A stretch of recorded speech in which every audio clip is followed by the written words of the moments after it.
Saludos a todos, bienvenidos al séptimo día, el último día de la fiesta de los panes sin levadura 2022. Espero que hayan todos tenido una excelente fiesta.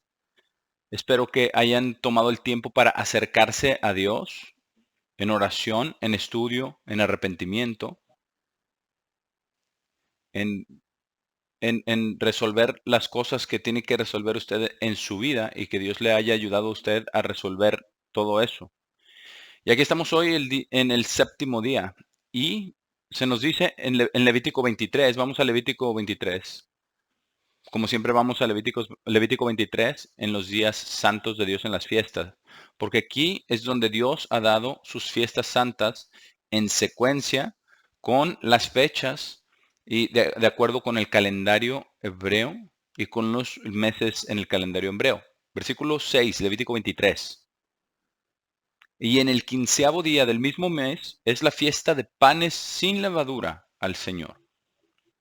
Ahora, esta no es una fiesta judía, a pesar de que los judíos la guardan, pero la guardan ellos con todas sus tradiciones. Nosotros la guardamos porque el pan sin levadura representa la justicia de Dios. De que nosotros tenemos que poner esta justicia en nosotros a través de la oración, a través del estudio, a través del Espíritu Santo de Dios. Entonces es muy diferente de lo que guardan los judíos. Eh, Dice que no harán ningún trabajo servil en él, sino ofrecerán una ofrenda por fuego al Señor 7 días. Ahora, esto es una combinación de lo que se hacía en los sacrificios del templo, pero también los sacrificios que traían las personas, traía el pueblo delante de Dios. Y como ya hemos visto, como en Deuteronomio 16, esas ofrendas de la Pascua son las ofrendas en realidad para redimir al primogénito.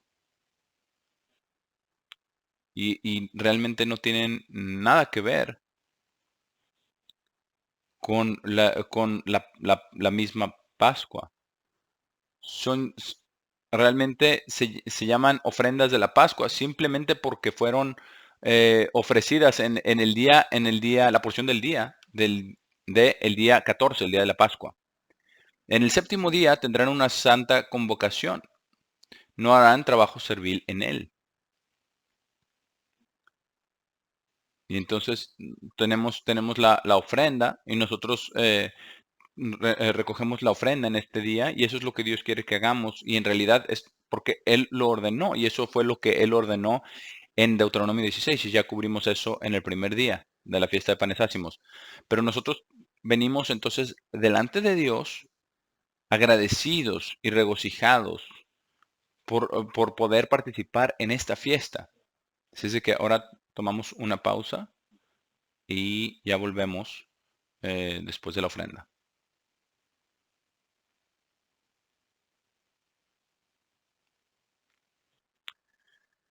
Ahora vamos a Éxodo 13, porque esta fiesta y las ofrendas que se han dado, y también todo lo que es la redención del primogénito, la ofrenda para la redención del primogénito, es lo que dice aquí, en Éxodo 13, versículo 16. Y será por una señal sobre su mano y por frontales entre sus ojos, porque el Señor nos sacó de Egipto por la fuerza de su mano. Y este realmente es el tema de este día, el día de hoy, de cómo es que Dios opera en nuestras vidas para salvarnos, para fortalecernos, para guiarnos, para fortalecernos en todo. Y nuestro camino no es estar ¿verdad? No es estar en el desierto sin rumbo, sino que nuestro camino es que estamos viviendo en el mundo, pero al mismo tiempo estamos sirviendo y alabando a Dios y no al mundo. Y lo que vemos entonces en el versículo 17 es que el adversario, que era el faraón, que es un tipo de Satanás representando a Satanás el diablo, él, ¿verdad? Empezó, empezó a cuestionarse de por qué dejó ir al pueblo de Israel, a los hebreos.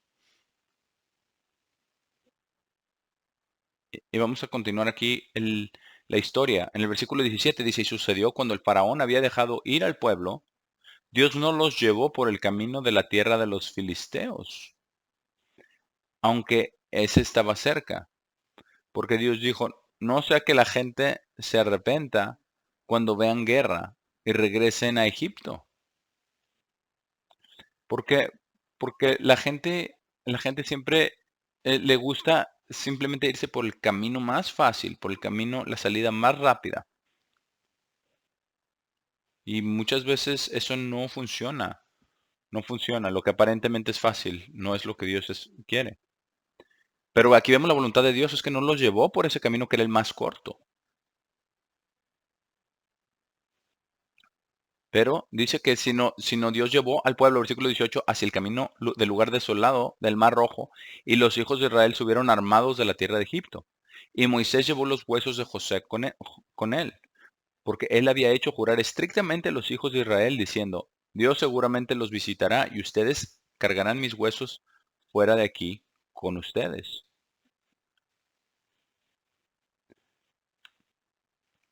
Y ellos se movieron de Sucot y acamparon en Etam, a la orilla del desierto.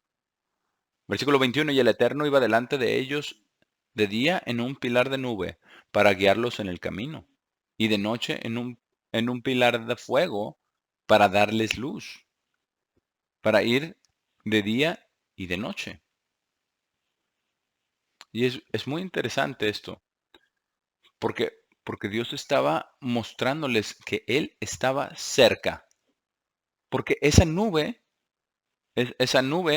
todos podían verla. Y nosotros tenemos aquí una foto, ¿verdad? Donde está el campamento, ¿verdad? Una representación del campamento de Israel y el pilar de fuego en la noche.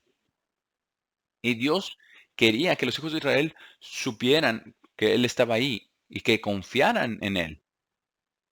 Pero Él tenía que traer todas las circunstancias, hacer suceder todas estas circunstancias para que ellos tuvieran ninguna otra opción más que confiar en Él. Y esa opción también está delante de nosotros el día de hoy. Vamos a continuar aquí. Versículo 22. Y esto es por los 40 años que estuvieron en el desierto. Versículo 22. Él no quitó el pilar de nube en el día, ni el pilar de fuego en la noche de delante del fuego, del pueblo. Capítulo 14. Y el Señor habló a Moisés diciendo, y es él el Eterno quien habló, quien estaba liderándolos y quien habló a ellos. Versículo 2. Habla a los hijos de Israel que giren y acampen delante de Pi Hahirot, entre Migdol y el mar, enfrente de Baal Zephón. Ustedes acamparán delante de él junto al mar. Y este era un pedazo de tierra muy estrecho, ¿verdad? En la orilla oeste del Mar Rojo. Y Dios los puso ahí a propósito, deliberadamente los puso ahí porque sabía lo que Él iba a hacer. Ahora, las personas del pueblo de Israel no sabían, pero este iba a ser una lección para el pueblo, porque Dios los puso allí. Y ahora, también lo hizo por otro propósito también, porque Él quería encargarse de Faraón y de todo su ejército para poder eliminarlos. Porque recordemos lo que había dicho Dios, que él iba a endurecer el corazón de Faraón. Y aquí es como se llevó a cabo. Versículo 3, porque el Faraón dirá de los hijos de Israel, ellos están atrapados en la tierra, el lugar desolado los ha encerrado. Y yo endureceré el corazón del Faraón para que los siga. Y seré glorificado a través del Faraón y todo su ejército. para que los egipcios puedan saber que yo soy el Eterno. ¿Por qué? Porque Dios quiere comprobarle su existencia al mundo también. Ahora, nosotros pensaríamos que ya los egipcios ya habían aprendido esa lección por todas las plagas que tuvieron que sufrir y también con la muerte del primogénito, pero no había sido así. Versículo 5, y al rey de Egipto le fue dicho que la gente huyó y el corazón del faraón y de sus siervos fue vuelto contra el pueblo. Ahora, si tienes esclavos haciendo todo tu trabajo y todas tus labores, ¿verdad? Es como nosotros, ¿verdad? ¿Cuántas cosas tenemos nosotros en nuestros hogares, en nuestras casas, que si no tuviéramos electricidad, tendrían que ser hechas por hombres, ¿verdad? Por siervos, por personas. Y eso es exactamente lo que los israelitas hacían para los egipcios. Ahora, ahí estaban los egipcios y ya no tenían nadie que traerles agua, traerles pan o cuidar sus niños o hacer las otras cosas que los siervos hacían. Entonces ya estaba la tierra vacía y callada, ya no tenían siervos, ya no tenían quien les hiciera todo eso. Y cuando el faraón supo que estaban ahí atrapados, ¿verdad? Cerca del mar. Entonces él pensó que iba a ir a traerlos y volverlos atrás a Egipto, volverlos a traer. Y Satanás también actúa de esa misma manera. Él quiere y venir y atraparnos y tomar la bendición de Dios y quitarnos la bendición de Dios y traernos de nuevo al mundo. ¿Y cuántos hermanos han hecho eso? Se han vuelto atrás, que no han pasado la prueba.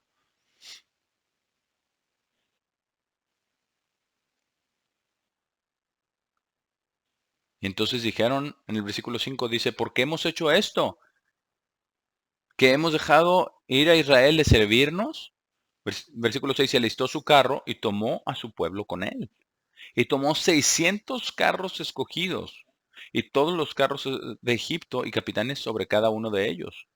Y el Señor endureció el corazón del faraón, rey de Egipto, y él persiguió a los hijos de Israel, y los hijos de Israel salieron con mano fuerte. Ahora, cuando se ponen las cosas difíciles, la lección que vamos a aprender el día de hoy es que nosotros tenemos que confiar en Dios, porque Dios nos va a ayudar. Nosotros no podemos acusar a Dios cuando las cosas no salen bien, no podemos ni tampoco echarle la culpa, porque Él sabe lo que estamos pasando y Él lo va a ayudar a usted. Vamos a ver lo que dice. Entonces, versículo 9. Entonces los egipcios los persiguieron y todos los caballos y carruajes del faraón y sus jinetes y su ejército. Y su ejército les alcanzaron acampando junto al mar, al lado de Pi Hahirot, delante de Baal Zephón. Versículo 10. Y cuando el faraón se acercó, los hijos de Israel levantaron sus ojos. Y he aquí los egipcios marchaban tras ellos. Y ellos estaban muy asustados. Y los hijos de Israel clamaron al Señor. Ahora, pensemos en lo que ellos debían de haber aprendido a través de todas las plagas que Dios mandó a todo Egipto, incluso la muerte de los primogénitos, y haberlos sacado de ahí. Mm, Y esto es lo que nosotros tenemos que darnos cuenta de esto. Cuando vienen los problemas y las dificultades, no le eches la culpa a Dios. No podemos nosotros echarle la culpa a Dios, porque las dificultades van a venir. Y todas estas aflicciones van a ser pruebas para ver si realmente le creemos a Dios. Recordemos lo que dijo nuestro Señor Jesucristo en Juan 16. Jesús dijo, mi paz les dejo, no como el mundo da la paz. Y también dijo, en este mundo ustedes van a tener aflicción o tribulación, pero sed valientes, ¿verdad? Tener ánimo. Y esto es confiar en Dios, porque Jesús dijo, pero yo he vencido al mundo. Y esto lo que significa es que Satanás y el mundo y todo lo que hay en el mundo, Jesús lo venció. Y ahora esto es lo que sucedió. Todo el pueblo vino a Moisés a quejarse. Y le dijeron a Moisés, versículo 11, ¿nos has sacado para morir en el lugar desolado, en el desierto? Porque no habían tumbas en Egipto. ¿Por qué has tratado de esta forma con nosotros para sacarnos de Egipto? ¿No te dijimos esta palabra en Egipto, diciendo, déjanos solos para que podamos servir a los egipcios? Porque hubiera sido mejor para nosotros servir a los egipcios que morir en el lugar desolado. Porque simplemente estaban viendo a esta situación de una manera carnal solamente.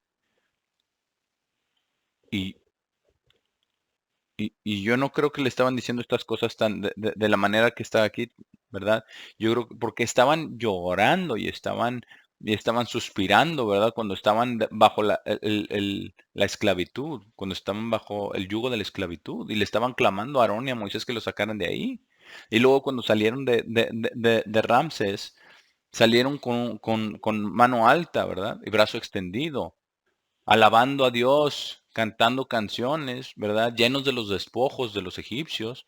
Estaban muy contentos. Pero aquí, 7 días después, ya están quejándose.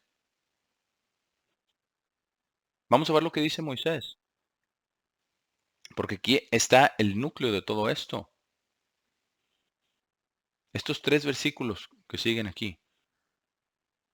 Estos realmente es un resumen del significado del séptimo día de la fiesta de panes ácimos. Y nosotros tenemos que leer esto y tenemos que entender que no podemos nosotros rendirnos, ¿verdad? A los pensamientos malvados o acusar a Dios o echarle la culpa a Dios y preguntarle que por qué están sucediendo estas cosas. ¿Por qué? Porque cuando vengan las dificultades, lo que nosotros tenemos que hacer es realmente lo que dijo Moisés.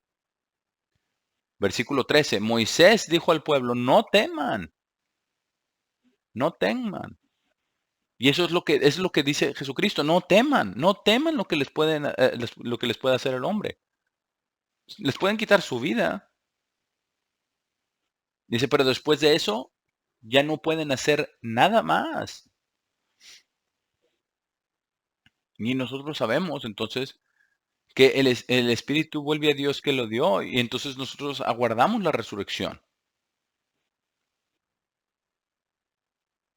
Pero ellos no tuvieron esa oportunidad bajo el pacto con Israel, pero esto aplica a nosotros. No teman, permanezcan quietos. No empiecen a correr y tratar de ver por sus propios métodos, a ver qué pueden hacer por sus propios métodos. No, permanezcan quietos con Dios en oración, en estudio, y vean la salvación del Eterno, la cual Él obrará por ustedes hoy. Porque los egipcios a quienes han visto hoy, nunca los verán de nuevo. Y el versículo 14 dice, el Eterno peleará por ustedes y ustedes estarán quietos. Y eso es lo que Dios va a hacer. Por eso dijo el apóstol Pablo, a pesar de todas las circunstancias en las cuales estoy, yo siempre estoy viendo hacia el Eterno, siempre estoy viendo hacia el Señor. Y él tuvo que pasar muchas aflicciones y muchas dificultades, ¿verdad? En 1 Corintios 13 y puede uno ver todas las cosas que él sufrió. Y Dios le dijo cuando lo llamó, le dijo que iba a sufrir mucho por causa de él. Y así sucedió. Dice, y el Eterno peleará por ustedes, y ustedes estarán quietos. Y entonces el Eterno le dijo a Moisés, ¿por qué clamas a mí? Diles a los hijos de Israel que avancen, y tú levanta tu vara y estira tu mano sobre el mar y divídelo. ¿Por qué? Porque cuando Dios se prepara para hacer algo, nosotros no necesitamos las armas de los hombres. Dios lo va a llevar a cabo. Y los hijos de Israel irán sobre tierra seca por en medio del mar. Y he aquí, estoy a punto de endurecer los corazones de los egipcios, y ellos los seguirán. Y tendré honor para mí mismo sobre Faraón, y sobre todo su ejército, sobre todos sus carros, y sobre sus jinetes. Y los egipcios sabrán que yo soy el Eterno, cuando sea glorificado a través de Faraón, sus carros y sus jinetes. Ahora, vamos a adelantarnos 40 años. ¿Qué sucedió? Todos aquellos en Jericó estaban atemorizados de los hijos de Israel. ¿Por qué? Porque ellos sabían de lo que Dios había hecho en el Mar Rojo. 40 años después. Y eso es lo que el temor todavía estaba ahí, en Jericó. Y sabían que si Dios estaba contra ellos para destruirlos. Y así sucedió. Y vamos a volver aquí al versículo 19, lo que sucedió en el Mar Rojo. Y el ángel de Dios, quien iba delante del campamento de Israel, se movió. Y aquí está, ¿verdad? Está un espacio muy, muy estrecho de tierra, pero se movió a la retaguardia, ¿verdad? Atrás. Y se fue a la parte trasera de ellos. Y el pilar de la nube fue desde enfrente de ellos y permaneció tras ellos. Y aquí están, ¿verdad? Todos los hijos de Israel, el pilar de nube detrás de ellos. Y vino entre el campamento de los egipcios, versículo 20, y el campamento de Israel. Era una nube de oscuridad para unos, pero daba luz durante la noche a los otros. De modo que los dos no se acercaron uno al otro en toda la noche. Ahora, vamos a ver lo que Dios va a hacer. Pensemos de la siguiente manera. Mo- Veamos todo lo que Dios va a hacer con todos los patriarcas, con todos los santos, con todos los reyes, y los va a resucitar. Va a ser algo maravilloso. Y aquí, y aquí está salvando a los hijos de Israel. Versículo 21, y Moisés estiró su mano sobre el mar, y el Señor hizo retroceder el mar con un fuerte viento occidental toda aquella noche, e hizo el mar tierra seca, y las aguas fueron divididas. Ahora, estaban acampando, ¿verdad? En una columna muy larga, porque era un pedazo muy estrecho de tierra junto al mar. Y entonces, para abrir el mar, para que ellos caminaran a través de ellos, a través de él, fue realmente, cuando partieron el mar, cuando Dios partió el mar, fue una partición muy, muy grande. Pero quizás fueron unos hasta 15, 16 kilómetros de ancho, todo lo que abrió, todo el mar, porque más o menos era así de larga toda la fila del pueblo de Israel. Y esto nos dice es que en realidad no hay nada imposible para Dios. Pensemos en lo que esto representaba, pensemos en lo que esto era, a través de todos los países en el Medio Oriente, cuando se dieron cuenta de lo que Dios había hecho para los hijos de Israel. Recuerden, 40 años después, aquellos en la ciudad de Jericó todavía se acordaban de eso. Versículo 22, y los hijos de Israel entraron en medio del mar sobre tierra seca. Y tenía que ser un camino rápido, ¿verdad? Al cruzar. Y las aguas eran un muro para ellos a su mano derecha y a su izquierda. Y los egipcios persiguieron y fueron tras ellos hasta la mitad del mar, todos los caballos del faraón, sus carros y sus jinetes. Y en la vigilia de la mañana sucedió que el Eterno miró abajo sobre el ejército de los egipcios a través del pilar de fuego y de la nube, y el ejército de los egipcios fue presa de confusión. Y eso es lo que hace Dios. Vean cuántas veces que estaban ellos, ¿verdad? Conquistando a toda la tierra de Canaán, la tierra que les había dado como posesión. ¿Cuántas veces peleó por el pueblo de Israel? Y mientras estaban confiando en él, peleó las batallas por ellos. Y causaba confusión en los ejércitos enemigos. Y otras veces, ¿verdad? También hacía que se confundieran y se mataban entre ellos. Porque Dios tiene muchas maneras de lograr su propósito conforme a su poder. Y aquí está lo que hizo. Versículo 25. Y él soltó las ruedas de sus carros. Se salieron las ruedas de los carros de los egipcios. Pensemos en eso. Y los hizo ir pesadamente, de modo que los egipcios dijeron, huyamos de la cara de Israel, porque el Eterno pelea por ellos contra los egipcios. ¿Por qué? Porque no había escapatoria entonces, cuando ya habían llegado ahí. Ahora, pensemos en esto por un momento. Los que van, ¿verdad? En sus carros, con los caballos, y llegan hasta en medio del mar. Y entonces Dios convierte todo esto entre el lodo, ¿verdad? Y sus ruedas se salen de los carros. Y ahí están. Ya no pueden moverse los caballos, ya no pueden ir los carros a ningún lado. Realmente están ahí atorados, atascados en el lodo. Y entonces, ¿qué hizo Dios? Le dijo, Moisés, levanta tu vara y cierra el mar. Y entonces el mar eh, eh, cer- se cerró y los mató a todos. Es algo impresionante. Una batalla impresionante. Y también el gozo del pueblo de Israel. Y podemos leerlo esto en el capítulo 15, ¿verdad? Estaban cantando y bailando y estaban, ¿verdad? Recolectando también todo el despojo, ¿verdad? En el agua, en el mar. Ahí cuando llegaron todas las aguas, ¿verdad? A la orilla donde estaban ellos. Fue algo impresionante. Pero yo quiero que piense usted en su vida. ¿Cuál es el milagro más grande que Dios ha hecho por usted?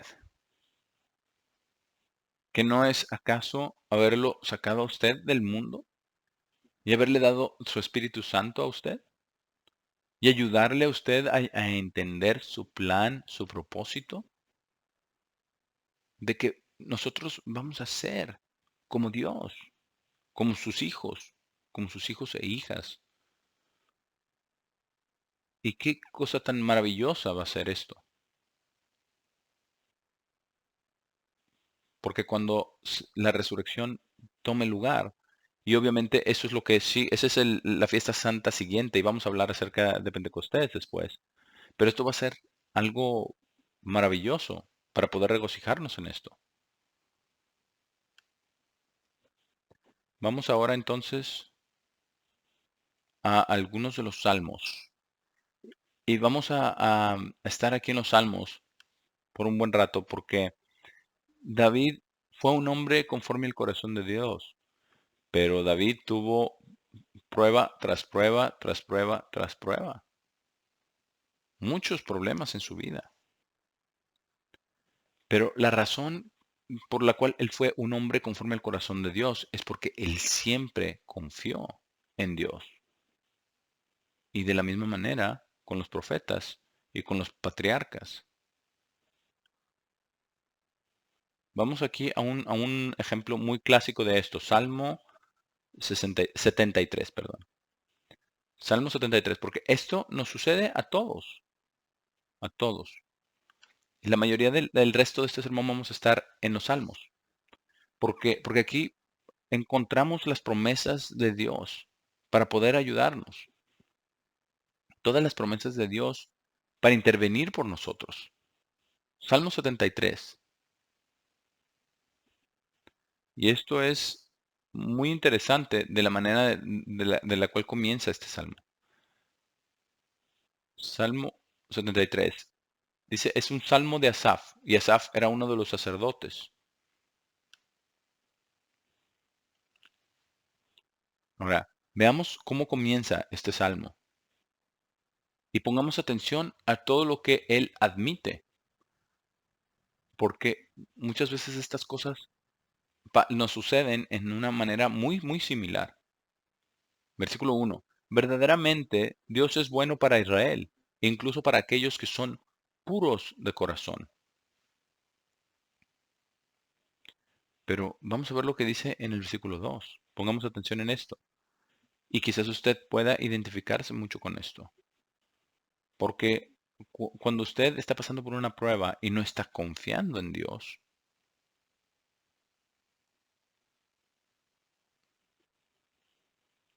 así nos sentimos nosotros, exactamente como Asaf se sintió. Versículo 2.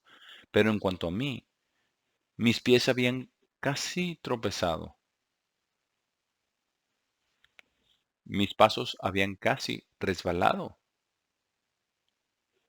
¿Por qué? Dice, porque no estaba viendo a Dios, no estaba viendo hacia Dios, estaba viendo a las circunstancias alrededor de él. Y el día de hoy, aún a pesar de toda la riqueza y todas las cosas que hay, es muy fácil voltear a todo lo que tenemos alrededor de nosotros. Y muchos de nosotros nos podemos realmente identificar con esto, con lo que dice aquí. Y por eso vamos a leer lo que dice aquí. Ahora, ¿por qué? Porque casi tropezó. Versículo 3, porque fui envidioso del arrogante cuando vi la prosperidad del malvado. Y es cierto eso. Simplemente veamos a todos los de la élite y a todos los más ricos del mundo, ¿verdad? Y a todos aquellos que están en el sistema Satanás y que Satanás los protege.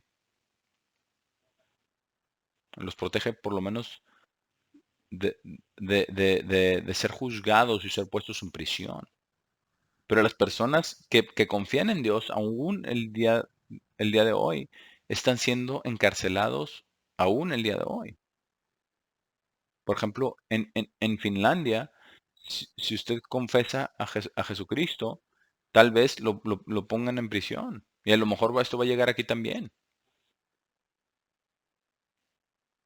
Dice, vi la prosperidad del malvado, porque no hay angustia en su muerte y su fuerza es firme. Nadie se puede deshacer de ellos, ni hacerles nada. No están en problemas como otros hombres, ni están plagados como otros hombres. Versículo 6. Por tanto, el orgullo es una cadena alrededor de su cuello.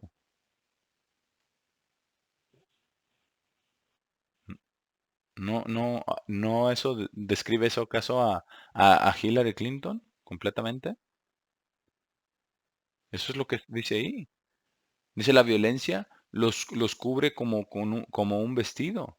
Ellos sí matan, pero no son juzgados. Nadie los condena. Sus ojos se destacan con grosura. Tienen más que lo que el corazón pudiera desear. Se burlan y hablan con malicia. En su arrogancia amenazan opresión. Y eso es exactamente lo que hemos visto en Canadá. Opresión. Justo antes de la fiesta de panes ácimos. Es algo impresionante. Colocan su boca contra los cielos y su lengua camina a través de la tierra. Por tanto, aguas de abundancia son bebidas por ellos. Y dicen, ¿cómo sabe Dios? ¿Por qué? Porque solamente están viéndose a sí mismos y están realmente para poder tener ahora la, la sociedad posthumana, ¿verdad? Todos aquellos que están conectados, los seres humanos que están conectados a las computadoras. Y se está haciendo una realidad. Miren qué grandiosos somos. Nosotros somos como Dios. No hay Dios. Mira lo que estamos haciendo. ¿Cómo dice? ¿Cómo sabe Dios? Versículo 11. Dicen, ¿cómo sabe Dios? Si hay conocimiento en el Altísimo. He aquí, estos son los malvados, quienes prosperan en el mundo. Ellos incrementan en riquezas. Con seguridad he hecho mi corazón puro en vano.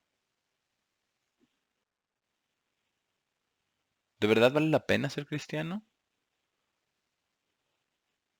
Podríamos expresar, ¿verdad? Con todas las dificultades a las cuales nos enfrentamos. Y dice, y lavado mis manos en inocencia, porque durante todo el día he sido plagado y castigado cada mañana. Y parece como si nunca fuera a terminar. A veces parece de esa manera, pero es precisamente por eso, por lo que necesitamos confiar en Dios. Y tenemos que ver lo que Dios está llevando a cabo. Porque el salmista está viendo a las personas en el mundo y comparándose él mismo a las personas en el mundo en lugar de voltear a Dios y enfocarse en Dios, porque eso es lo que tenemos que hacer. Versículos 15. Si digo, hablaría así, ve aquí, habría traicionado la generación de tus hijos. Cuando pensé entender esto, fue muy doloroso para mí, porque era muy difícil pensar en esto. Muy difícil pensar en las dificultades en las cuales él estaba pasando. Y muchas personas en la iglesia pasan esas dificultades. Muchas personas. Ahora, ¿por qué? Nos da la respuesta. Y esto es lo que tenemos que hacer. No ver al mundo y ver cómo son las cosas. No, no podemos nosotros decir que todas las cosas que estamos nosotros pasando, que no son justas. ¿O por qué no podemos tener algún respiro? Dios nos va a dar respiro, pero tenemos que seguir leyendo lo que dice aquí. Versículo 16, cuando pensé entender esto, fue muy doloroso para mí, hasta que, versículo 17, hasta que entré al santuario de Dios. ¿Por qué? Porque él era un sacerdote y entró hasta el santuario. Ahora, nosotros el día de hoy entramos al santuario en el cielo, cuando nos arrodillamos delante del trono de Dios el Padre. Y esto es lo que nosotros tenemos que hacer, ver las circunstancias y todas estas cosas que estamos pasando y todos estos hombres del mundo, ¿verdad? Que están prosperando y nosotros aquí, nosotros realmente batallando con todos estos problemas, ¿verdad? Y con todas pruebas y aflicciones y tribulaciones. Pero la clave es nosotros volver a Dios, volvernos a Dios de todo corazón. Y aquí dice, entonces entendí el fin de ellos. Con seguridad tú los colocarás en lugares resbaladizos. Tú los derribarás a destrucción. ¿Cómo han sido traídos a desolación? Como en un momento. Están absolutamente consumidos con terrores. Como un sueño cuando uno despierta. Así, oh Señor, cuando despiertes, despreciarás su imagen. Porque así mi corazón fue afligido y fui punzado en mis riñones. Y aquí está el arrepentimiento. Y aquí está el cambio de actitud, aquí está el volver a Dios, para que Él lo haga correctamente para nosotros, para que Él nos rectifique. Versículo 22, tan tonto fui e ignorante, fui como una bestia ante ti. Y sí, tenía muchas cosas que cambiar en su actitud. Versículo 23, no obstante, siempre estoy contigo. Tú me has sostenido por mi mano derecha. Me guiarás con tu consejo y después me recibirás para gloria. Pensemos en esto. ¿Cómo es entonces? Aquí tiene la conexión, ¿verdad? Encuentra la conexión entre Dios y yo personalmente, porque de eso se trata todo. Obviamente necesitamos a los hermanos, necesitamos a todas las personas para poder reunirnos con ellos, ¿verdad? Y poder orar los unos por otros, ayudarnos los unos a los otros. Claro que sí. Eso también es importante. Versículo 25 dice, ¿a quién tengo en el cielo sino a ti? A Dios el Padre y a Jesucristo. Y aparte de ti, No deseo nada en la tierra. Y eso es algo maravilloso. Y esta es la perspectiva y esa es la manera, como vamos a ver en un minuto. Aquí dice, mi carne y mi corazón fallan, pero Dios es la roca de mi corazón y mi porción para siempre, porque tenemos que ver esto. Nosotros estamos en esto para la eternidad. Por eso tenemos la fiesta de los panes sin levadura.